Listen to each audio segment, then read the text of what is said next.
Hello, আজ একটা ছোট্ট মিনি ব্লগ আমি তোমাদের সাথে শেয়ার করব। তো আমি এখন আছি বাড়িতে, আর একটা জিনিস আমি তোমাদের দাঁড়াও দেখাই।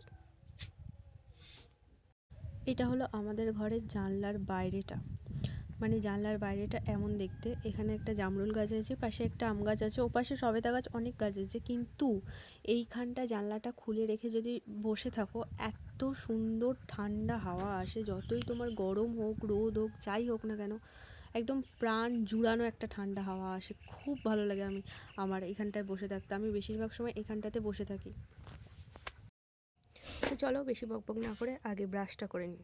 ব্রাশের অবস্থা দেখতে পাচ্ছ, খুব বাজে। আমার ব্রাশ দুদিন টেকে না, তারপরে এরকম হয়ে যায়। কেন হয়ে যায় আমি জানি না।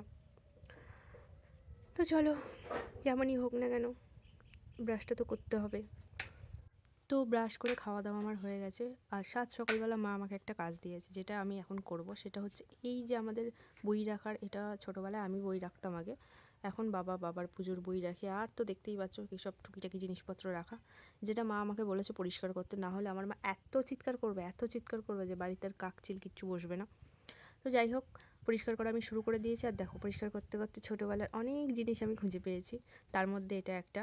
আমার মা বেশ ছোটোবেলার আমার দাদার যে সমস্ত খেলনা, তারপরে অনেক কিছু ছোটোবেলার ছোটো ছোটো স্মৃতি মা কী সুন্দর করে গুছিয়ে যত্ন করে রেখে দিয়েছে, যেগুলো একটুও নষ্ট হয়নি।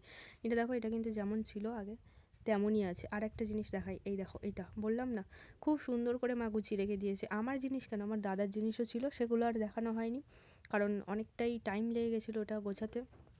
আসলে ওখানে গোছানো বলতে ওখানটাতে না পরিষ্কার করতে অনেকটা টাইম লেগে গেছিলো। অনেক দিন পরিষ্কার করা হয় না, তো সেই জন্য। আর এই যে এই ফোনটা মনে আছে তো তোমাদের সবার, এই ফোনটাও আমি পেয়েছি গোছাতে গোছাতে, আবার সুন্দর করে গুছিয়ে রেখে দিয়েছি। আমার মা বেশ এগুলো খুব ভালো করে, একটা নস্টালজিয়া কাজ করে না এগুলো দেখার পরে। তো চলো বাকি কাজটুকু করে নিই। এর ব্যাটারিটা নষ্ট হয়ে গেছে। হ্যাঁ, নষ্ট তো হয়ে যাওয়ারই কথা, এত দিনের সেই ছোটোবেলার একটা জিনিস, হয়তো ব্যাটারি দিলে আর চলবেও না। তো যাই হোক, যেখানকার জিনিস যেখানে ছিল সেখানে আমি গুছিয়ে রেখে দিই। এবার আরও কয়েকটা জিনিস আমি খুঁজে পেয়েছি, যেগুলো হচ্ছে এই যে পয়সা, এগুলোও মা গুছিয়ে রেখে দিয়েছে। তো গোছানো আমার মোটামুটি এরকম হয়েছে। গোছানো বলতে পরিষ্কার করে দিয়েছি আমি, সেভাবে সুন্দর করে সাজিয়ে রাখিনি। তো আজকের ভিডিওটা আমার এই পর্যন্ত। আমার এই ছোট্ট মিনি ব্লগ তোমাদের কেমন লাগলো আমাকে অবশ্যই কমেন্ট করে জানিও। দেখা হচ্ছে তোমাদের সাথে পরের কোনো ভিডিওতে। টাটা।